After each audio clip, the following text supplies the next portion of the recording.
All right, here we go. We're going to do chapter 9.2 today. We're going to look at the challenges of the new government, which was led by George Washington, among other people. You know, we have separation of powers in this country now. All right, so review from yesterday. Where did we leave off?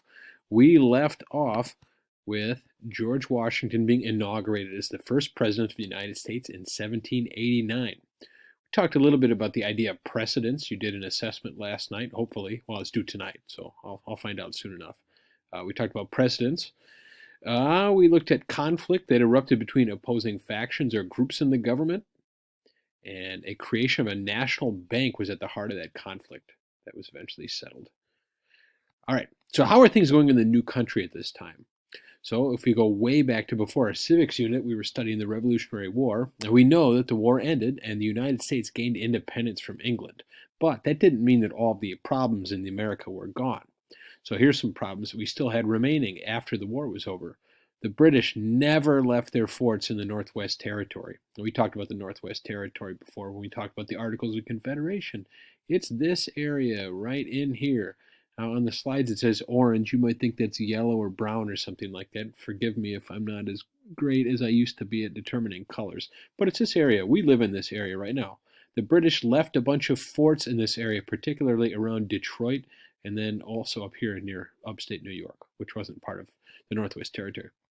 Also, as the white settlers of this country migrate west, they run into, and they have been running into for a couple hundred years at this time, Native American tribes that call this their land. That's going to be a source of conflict coming up. All right, so clashes in the Northwest Territory. Like I said in the previous slide, the British still had a bunch of forts in this part of the country, and they had especially important forts in upstate New York and Michigan near Detroit. So the British decided they did not want to leave this area because they had a good thing going with the Native Americans that lived in that area in terms of trade. They benefited a lot from the trade with these tribes. Native American tribes obviously didn't like white settlers encroaching or moving onto their land either. It was a threat to them, their existence and their livelihood and their way of making a living. This meant that the British Americans had a common, or the British and the Native American tribes had a common enemy. And that common enemy was the Americans. So you're going to see some collaboration or working together with the British and the Native American tribes for a period here. All right. So the British, to get into their heads a little bit, they weren't even so sure that the United States was even going to endure or survive more than a few years. They were a new country. They had an unsteady government. There was a lot of debt. Who knows if it's even going to last? If it doesn't last, the British want to stay in that part of the country. So if the American government falls, they can easily and quickly slide right back into the territory that they used to claim as their own. All right. The British agree to help arm and supply the Native Americans. When we say arm, it means they're going to give them weapons, guns, and things like that. They want to arm and supply the Native American tribes in that region so they're capable of defeating the Americans. So this is very, very troublesome. And there are a couple of battles here where the American army is in its young stages was almost wiped out by Native American tribes. Right?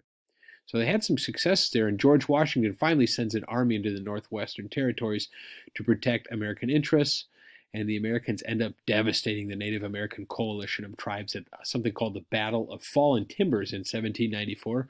I've included a link to a very short video. I think it's about 3 minutes long. You should take a look at that when you get a chance.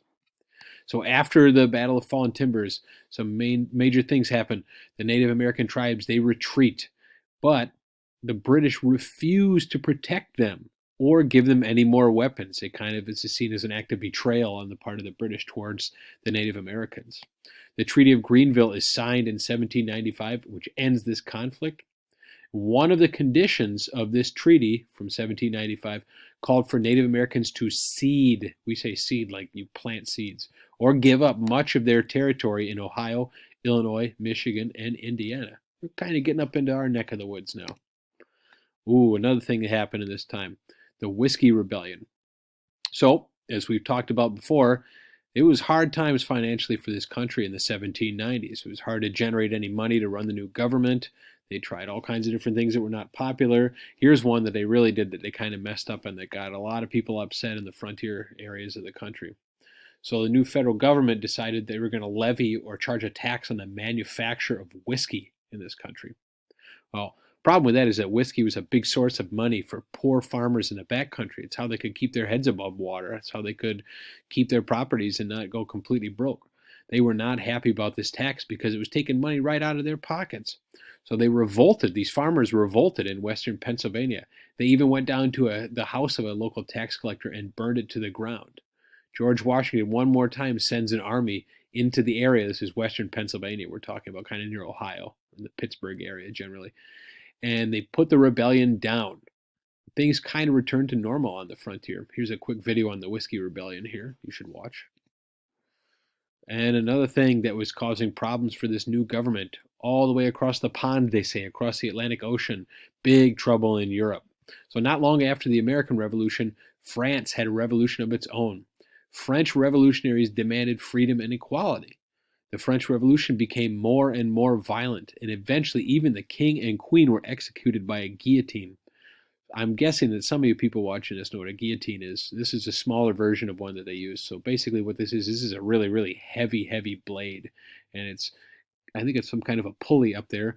And you use the pulley to raise the blade up, and you put somebody's head down here, and you let go of the rope, and this blade comes down and slices the head clean off. That was used to execute a lot of people during the French Revolution.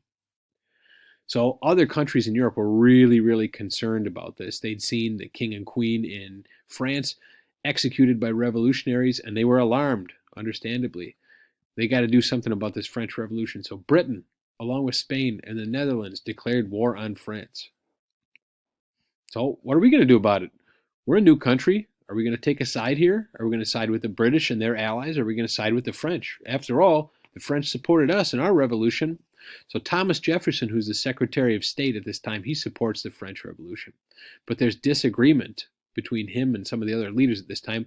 Alexander Hamilton, who's the Treasury Secretary, was against the French Revolution because he thought it was going to disrupt trade with the French and trade with the British. Washington decides to remain neutral and not take a side. Jay's Treaty in 1794 resolved some of the ongoing disputes in the frontier between the British and the Americans. The treaty outlined the steps for removing British forts from the Northwest Territory that had been the source of so much conflict over the previous few years. All right, that's all for today. Go back through these slides and take a look at those videos on your own.